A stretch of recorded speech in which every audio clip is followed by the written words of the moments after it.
三只小猪啊！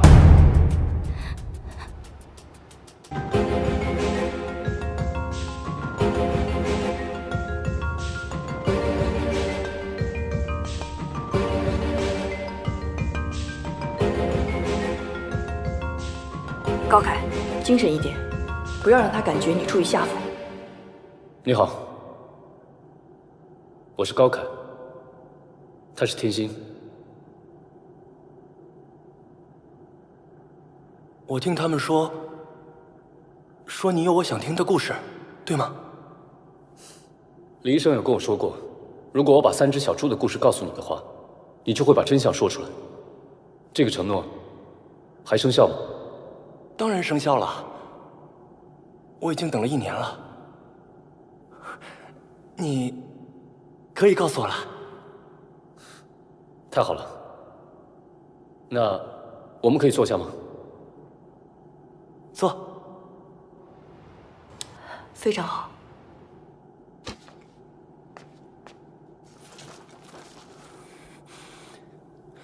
我准备好了。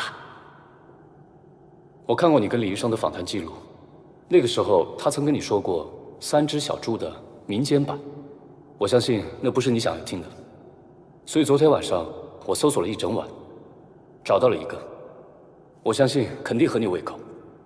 在1989年，2个美国作家写了一本书，如果把它翻译成中文的话，它应该叫做《三只小猪的真实故事》。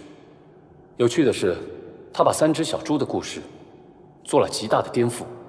原本是大反派的狼，却变成善良的正派；而原来被迫害的三只小猪，却成了愚昧、不友善，还有凶恶的代表。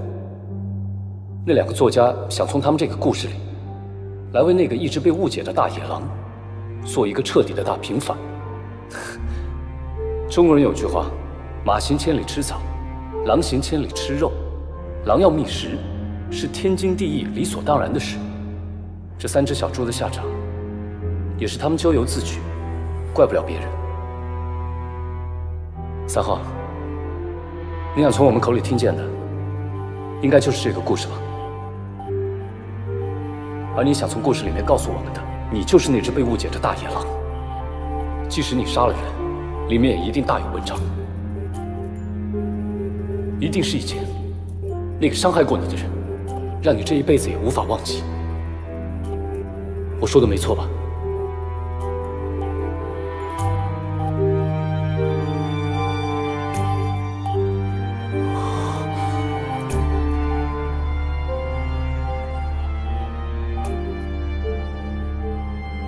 如果你把事情真相告诉我们的话，我向你保证，我跟天心会用尽全力来帮你。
我很喜欢你，真的很喜欢你。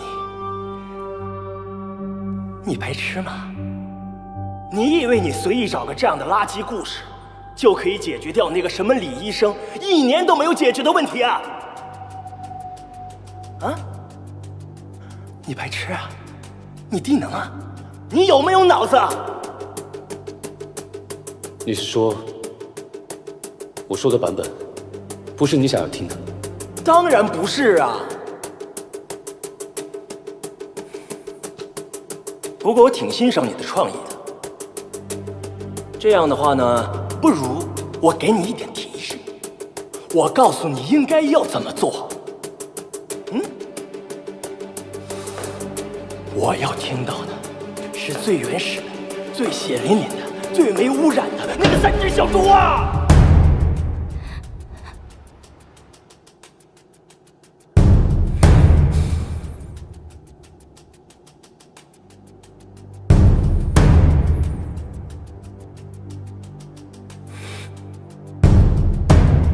不要气馁啊，我继续在这里等你，啊？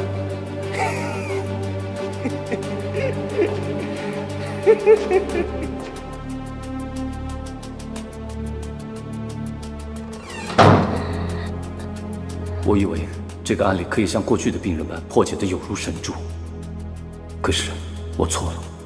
3号的思维方式根本就出乎了我的意料之外，我辜负了表姐，也辜负了天心对我的信任。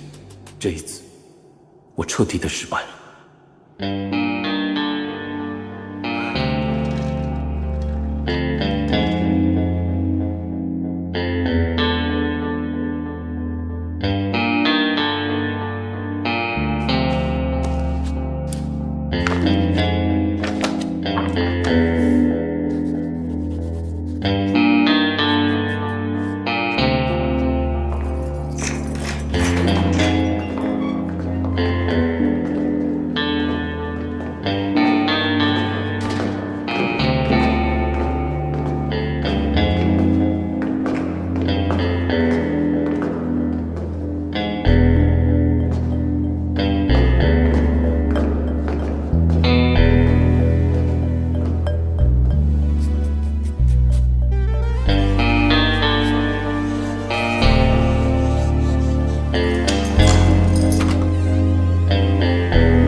我很有信心，凭我跟表姐加上天心，一定可以解开眼前的谜团。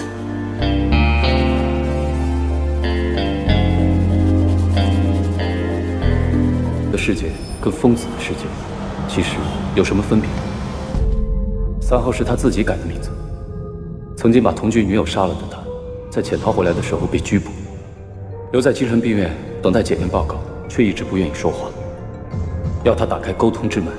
条件就是要对他说一次3只小猪的故事。我的表姐理事会说了民间流行的版本，失败了，而我也找了个重新诠释的版本，也被拒绝了。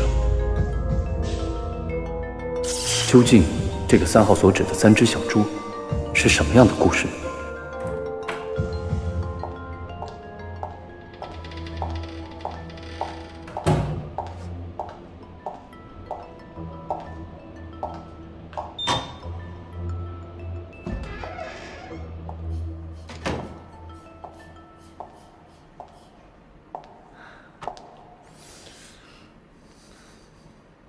怎么样？很不服气吧？1年前，我失败的感受跟你一样。3号要听的3只小猪的故事，根本就不存在。这个我不知道，不过当时我也找了很多版本给他听，但是他的反应都是一副很轻视的样子。我有很多次开始怀疑我自己的专业能力。可是什么？你不觉得，当我们讲的版本不是他想听的版本的时候，他好像完全变成另外一个人的样子吗？这倒是。3号，他把自己叫做3号，一定有他的原因。不如你们看看这个有没有用？鸡蛋。这个就是你刚刚看到的。刚刚你们在谈话的时候，在我的脑子里面就出现了这个东西。一个鸡蛋有4个蛋黄，这代表什么？对了，表姐，有一件事情我没有问你，病人衣领上面的颜色，有代表什么特别的意思吗？院方会按照病人领口的不同颜色区分他们的级别，黄色是最没有攻击性的，红色是有暴力记录的，那黑色呢？黑色就是最高级别，有严重的攻击性。院方会根据不同的级别，分配他们到不同的病房去接受治疗。3号就是属于最高级别，黑色。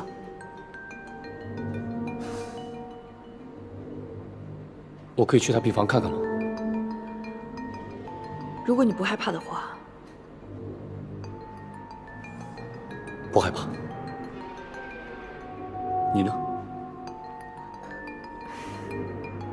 好，那我们一起去独立隔离区。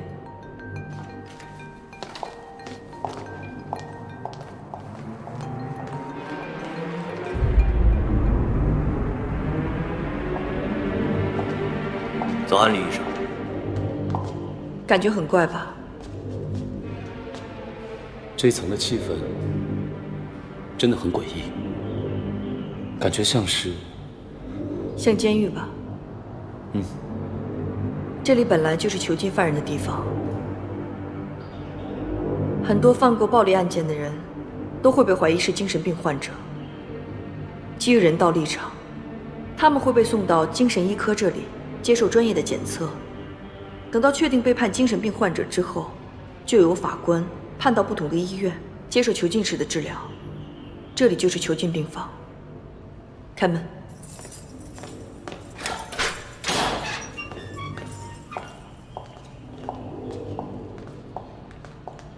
所以住在这边的病人都是有暴力记录的。很多都跟3号一样，都是未被法庭判刑，或者已经判处刑期，但是在这里接受治疗。我想去见见3号。嗯，就在前面。怎么了？